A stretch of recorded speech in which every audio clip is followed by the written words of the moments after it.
Iran के हमले का बदला लेना शुरू कर दिया है। उसने लेबनान और सीरिया में स्ट्राइक की है। इजराइल ने यह हमला लेबनान की राजधानी बेरूत और सीरिया की राजधानी दमिश्क में किया है। बेरूत में पिछले 24 घंटे में हुई इजराइल की कार्रवाई में 40 से ज्यादा लोगों की मौत हुई है, तो दमिश्क के हमले में उसने हिजबुल्लाह चीफ नसरल्लाह के दामाद को मार गिराया है। इस हमले में अमेरिका के भी एक नागरिक की मौत हुई है।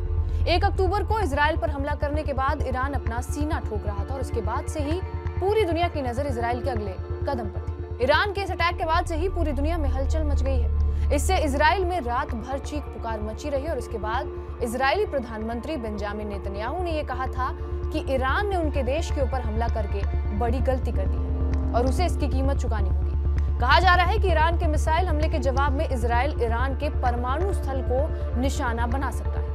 मगर अब जो बाइडेन ने इजराइल को पहले ही ये साफ चेतावनी दे दी है कि अगर वो ऐसा करता है तो अमेरिका उसका समर्थन नहीं करेगा। जो बाइडेन के इस ऐलान से इजराइल का हौसला मंद पड़ सकता है। इस अटैक के बाद जहां प्रधानमंत्री नेतन्याहू एक्शन मोड में आ गए हैं, वहीं सभी देश भी एक्टिव मोड में नजर आ रहे हैं। ईरान के इजराइल पर किए गए हमले के तुरंत बाद ही अमेरिका के राष्ट्रपति जो बाइडेन ने इस अटैक की निंदा की। साथ ही उन्होंने कहा था कि ईरान को इसकी कीमत चुकानी पड़ेगी और हमारा इजराइल को पूरा समर्थन है। इस अटैक के बाद उपराष्ट्रपति कमला हैरिस ने भी ईरान की निंदा की थी।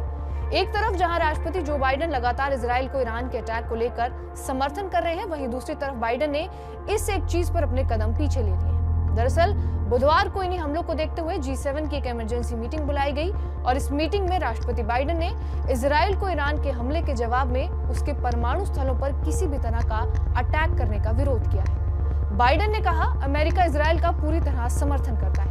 G7 की मीटिंग के बाद बाइडेन ने यह कहा, हम सभी 7 देश सहमत हैं कि इजराइल को ईरान के इस अटैक के खिलाफ एक्शन लेने का अधिकार है, लेकिन उनका जवाबी हमला प्रोपोर्शनल होना चाहिए। G7 देशों में कनाडा, फ्रांस, जर्मनी, जापान और अमेरिका शामिल है। इस बैठक में यह भी चर्चा हुई कि ईरान के खिलाफ नए प्रतिबंध लगाए जाएंगे। राष्ट्रपति बाइडेन इस बात को समझ रहे हैं कि इजराइल अगर ईरान के परमाणु ठिकानों को निशाना बनाता है तो न सिर्फ ईरान बल्कि पूरे मिडिल ईस्ट में तबाही मच जाएगी। ईरान के अटैक के बाद बाइडेन ने इजराइल का समर्थन करते हुए ये कहा था कि ईरान को इसकी कीमत चुकानी पड़ेगी। साथ ही उन्होंने अमेरिका की सेना को ईरान के मिसाइल को रोकने के आदेश भी दिए थे। बाइडेन ने यह कहा था कि ईरान का हमला बेअसर रहा, इजराइल को उससे नुकसान नहीं हुआ क्योंकि इजराइल के एडवांस एयर स्पेस सिस्टम ने ईरान के मिसाइलों को हवा में ही ढेर कर दिया। फिलहाल जो बाइडेन इस फैसले के खिलाफ है कि उनके परमाणु स्थल पर इजराइल किसी तरह का भी हमला करे और ईरान को इसकी कीमत जो है वो चुकानी पड़ेगी। बहरहाल आपका इस खबर पर क्या कुछ कहना है, हमें कमेंट बॉक्स में जरूर बताएं। बाकी देश और दुनिया की तमाम बड़ी खबरों के लिए बने रहिए हमारे साथ टीवी नेट डिजिटल पर।